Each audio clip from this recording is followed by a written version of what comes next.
এবার আমরা দেখি বিষ্ণু ইসলামের জীবনে বিপদ আপদ ছিল কিনা, উনি বিপদ আসলে কিভাবে ডিল করতেন, বিপদ আসলে কোন দোয়া পড়তে হয়, কিভাবে ফরিয়াদের হাত উত্তোলন করতে হয়, কিভাবে রবের দরবারে নতজানু হয়ে ফরিয়াদ করতে হয়, এটা জানার দরকার আছে না নাই? আসলে আমরা বিষ্ণুনবীর জীবনী থেকে দেখি বিপদ আসলে উনি কি করতেন। বিপদ আসলেই প্রথমে বিশ্বনবী সাল্লাল্লাহু আলাইহি ওয়াসাল্লাম একটা দোয়া পড়তেন। কি পড়তেন? তিনি পড়তেন ইন্না লিল্লাহি ওয়া ইন্না ইলাইহি রাজিউন। নিশ্চয় আমরা আল্লাহর জন্য, নিশ্চয় আমরা কার দিকে ফিরবো ভাই? আবার কার দিকে ফিরবো? আওয়াজ করে বলুন তো, আমরা এসেছি কার কাছ থেকে, আবারও ফিরে যাব কার কাছে? এজন্য বিষ্ণুই পড়ছেন ইন্না লিল্লাহি ওয়া ইন্না ইলাইহি রাজিউন। নিশ্চয় আল্লাহর জন্য, ওই আল্লাহর দিকেই আমরা ফিরে যাব। তারপরে বিষ্ণুই পড়তেন আল্লাহুম্মা আজুরনি ফি মুসিবাতি ওয়াখলুফ লি খায়রাম মিনহা। একসাথে প্রথমে পড়তেন ইন্না লিল্লাহি ওয়া ইন্না ইলাইহি রাজিউন, তারপর পরে পড়তেন আল্লাহুম্মা আজুরনি ফি মুসিবাতি ওয়াখলুফ লি খায়রাম মিনহা। মানে আল্লাহ, এই যে আমি বিপদে ধৈর্য ধারণ করলাম, এটার সওয়াব তুমি আমারে দাও, আর যেটা হারালাম এর চেয়ে ভালো কিছু দিয়ে মেকআপ করে দিও, ভালো কিছু দিয়ে বদল করে দিও। সুবহানাল্লাহ পড়েন। তাহলে বিপদ আসলে আমরা কি পড়ব? কথা বলেন।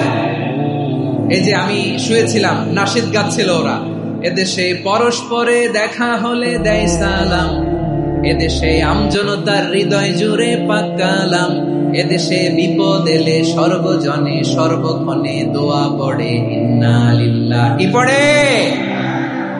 সুবহানাল্লাহ সুবহানাল্লাহ সুবহানাল্লাহ সুবহানাল্লাহ। এদেশে আজান শুনে সূর্য ওঠে শহর গ্রামে, এদেশে আজান শুনে সূর্য ডুবে সন্ধ্যা নামে, এদেশে সকল কাজে সবাই বলে বিসমিল্লাহ, এদেশে ভালো কিছু দেখে শুনে হাসি মুখে সবাই বলে মাশাআল্লাহ। সুবহানাল্লাহ পড়ে। তাহলে বিপদ এলে আমরা কি পড়ি?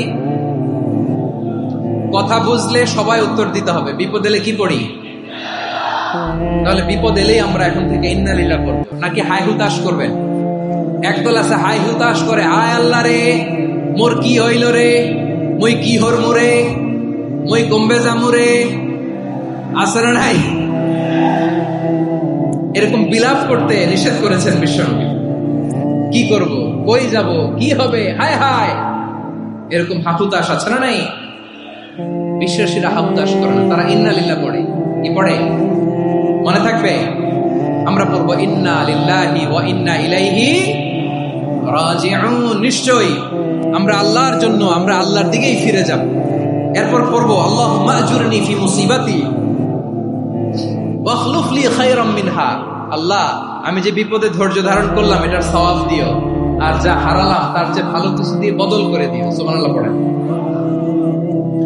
বিশ্বনবীর হাদিস শুনলেন উম্মে সালামা রাদিয়াল্লাহু তাআলা আনহা। ওনার স্বামী হলো আবু সালামা। মজার ঘটনা খেয়াল করে শুনেন আমার প্রিয় কলিজার টুকরা ভাইয়েরা। কানগুলো খরগোশের কানের মতো খাড়া করে মার দিকে তাকান। সাইয়্যিদাতুনা উম্মে সালামা রাদিয়াল্লাহু তাআলা আনহা, ওনার স্বামীর নাম আবু সালামা। শ্রেষ্ঠ দম্পতি, শ্রেষ্ঠ ফ্যামিলি। প্রথমে হিজরত করেছিলেন হাবাসায়, পরে হিজরত করেছেন মদিনায়। উহুদ যুদ্ধের পরে ওনার স্বামী আবু সালামা ইন্তেকাল করল, শহীদ হলো। সুবহানাল্লাহ পড়েন। যখন আবু সালামা ইন্তেকাল করল, উম্মে সালামা রাদিয়াল্লাহু তাআলা আনহা কেঁদে কেঁদে হয়রান। আর নবীর শিখানো বাণী অনুযায়ী তিনি বারবার পড়ছিলেন ইন্না লিল্লাহি। কি পড়ছিলেন? মুই কই যামু, কি হরমু, এগুলো বলে নাই। কি বলছে? ইন্না লিল্লাহ। যেহেতু বিশ্বনবী বলেছেন কেউ যদি বিপদের প্রথম ধাক্কায় পড়ে ইন্না লিল্লাহি ওয়া ইন্না ইলাইহি রাজিউন, আল্লাহুম্মা আজুরনি ফি মুসিবাতি ওয়াখলুফ লি খায়রাম মিনহা, তাহলে এই বিপদে যে সে যা হারালো তার চেয়ে শ্রেষ্ঠ কিছু দিয়ে আল্লাহ তার বদল দিয়ে দিবেন।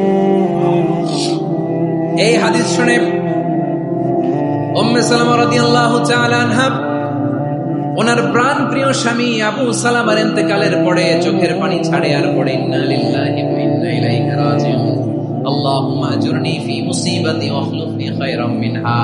বারবার এই দোয়া পড়ে চোখের পানি ছাড়ে, এই দোয়া পড়ে চোখের পানি ছাড়ে, আর মনে মনে বলে আবু সালামার মতো ভালো মানুষ মদিনাতে নাই, আবু সালামার চেয়েও ভালো মানুষ মদিনাতে নাই। তার চেয়ে ভালো মানুষ কি করে আল্লাহ তাআলা আমারে দিবে, তার চেয়ে ভালো মানুষ তো আমি মদিনাতে দেখি না। চোখের পানি দিয়ে বুক ভাসায় আর নবীর হাদিসের উপর আমল করে পড়ে ইন্না লিল্লাহি ওয়া ইন্না ইলাইহি রাজিউন, ইন্না লিল্লাহি ওয়া ইন্না ইলাইহি রাজিউন পড়তে পড়তে চোখের পানি ছাড়ে। আর চিন্তা করে বিশ্বনবী বললেন, এই দোয়া পড়লে যেটা হারালাম তার চেয়ে ভালো কিছু দিয়ে আল্লাহ পুরস্কার দেয়। আবু সালামার যে ভালো মানুষ মদিনার মধ্যে আর কে হতে পারে? কি আজীব তামাশা, কি অবাক করা ঘটনা। কিছুদিন পরে দেখা গেল সাইয়্যিদুল মুরসালিন রাহমাতাল লিল আলামিন স্বয়ং বিশ্ব নবী উম্মে সালামাকে বিয়ের প্রস্তাব পাঠিয়েছে। স্বয়ং বিশ্ব নবী উম্মে সালামা রাদিয়াল্লাহু তাআলা থেকে বিয়ের প্রস্তাব পাঠিয়েছেন। উনি রাজি হয়ে গেলেন, বিয়ে হয়ে গেল, উনি হয়ে গেলেন উম্মুল মুমিনিন, আমাদের মা, পুরো মুসলিম উম্মার মা। চিৎকার করে বলেন আল্লাহু আকবার। তাহলে আমার প্রাণ প্রিয় ভাইয়েরা, বিপদে পড়লে আমরা পড়বো ইন্না লিল্লাহি ওয়া ইন্না ইলাইহি রাজিউন, আল্লাহুম্মা আজুরনি ফি মুসিবাতি ওয়া খুলফ লি খায়রাম মিনহা। পড়বেন না? যারা যারা বিপদ আসলে এই দোয়াটা পড়বেন এখন থেকে আওয়াজ করে ইনশাআল্লাহ বলেন। যা হারাইছেন তার চেয়ে শ্রেষ্ঠ জিনিস দিয়ে বদলা দিবে কে? বিশ্বাস হয়? একটু সন্দেহ লাগে মনে হয়, একটু সন্দেহ আছে? যাদের বিশ্বাস হবে তাদেরকে আল্লাহ উত্তম বদলা দেবে, ঠিক কিনা বলেন? তাহলে বিপদে পড়লেই প্রথমে আমরা এটা পড়ব।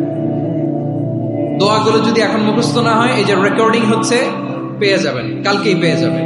শুনে শুনে মুখস্থ করবেন। আমার মায়েরা, আমার বোনেরা, আপনাদের জন্য 3টি মাঠের অ্যারেঞ্জমেন্ট করা হয়েছে, আমি জানি।